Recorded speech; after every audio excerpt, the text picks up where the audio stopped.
चंपक नगर में दो भाई सुरेश और सुधीर एक गैराज में मैकेनिक का काम करते थे। दोनों बहुत मेहनती थे। एक दिन उनका मालिक आया और बोला, कल तुमने जिस गाड़ी को रिपेयर किया था वो चलते चलते रास्ते में ही बंद हो गई। ग्राहक ने फोन करके बताया तुम दोनों की एक महीने में ये 10वीं शिकायत है। मैं तुम दोनों को अभी काम से निकालता हूँ, निकल जाओ मेरे गैराज से। मालिक दोनों को धक्के मार के निकाल देता है। सुरेश और सुधीर वापस अपने कमरे पे आके आपस में बात करते हैं। सुरेश बोलता है, भाई हम हर जगह मन लगा के काम करते हैं, फिर भी हमें हर जगह से निकाल दिया जाता है। किसी को हमारी कोई कदर नहीं। हाँ भाई, यहाँ किसी को हमारी कदर नहीं है।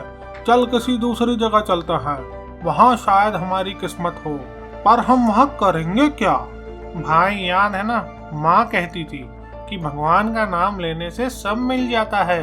चल सामान बांध, अब हम यही करेंगे, भगवान का नाम लेंगे और कोई ना कोई रास्ता जरूर मिलेगा। दोनों दूसरे शहर में जाते हैं। वहां पे रहने का ठिकाना ना होते हुए एक मंदिर में ही रहने लगते हैं।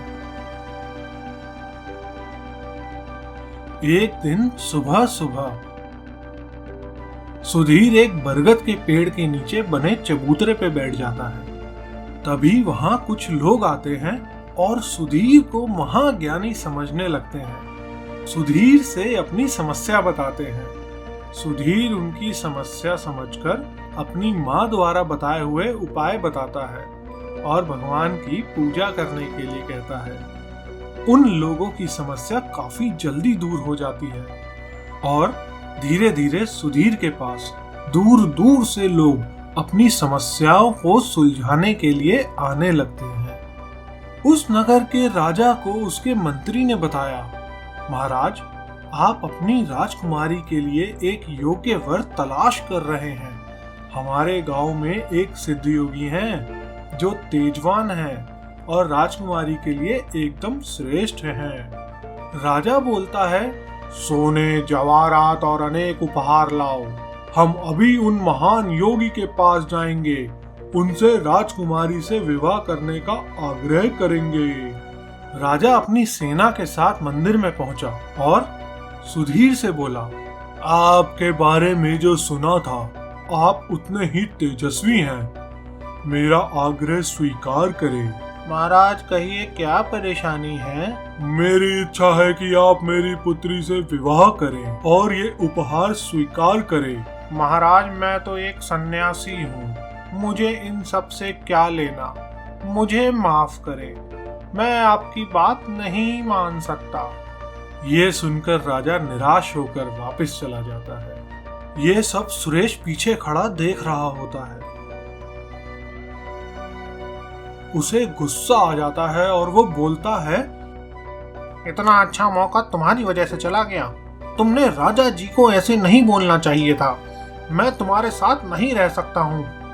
और सुरेश सुधीर को बुरा भला बोल के वहाँ से चला जाता है। सुरेश के जाने के बाद सुधीर को अपनी माँ की कही बातें याद आती हैं। बेटा, इस दुनिया में सिर्फ तुम ही अपना भला कर सकते हो। रिश्ते नाते, दोस्त यार तुम्हारे साथ चल सकते हैं, लेकिन कोई भी तुम्हें तरक्की नहीं दिलवा सकता। सिर्फ एक तुम ही हो जो अपना भाग्य खुद चुनते हो। अपनी कामयाबी और नाकामयाबी के तुम खुद ही कारण हो, लेकिन कभी भी उनको मत भूलना जो मुश्किल वक्त में तुम्हारे साथ थे। उन्हें हमेशा अपने अच्छे समय में अपने साथ रखना। दूसरी तरफ सुरेश को भी अपनी गलती का एहसास होता है और वो सुधीर से माफी मांगता है। दोनों राजा के पास जाके राजा को अपनी असलियत बता देते हैं। राजा भी उन दोनों को उनकी सच्चाई के लिए माफ कर देते हैं और सुधीर को अपना सलाहकार रख लेते हैं।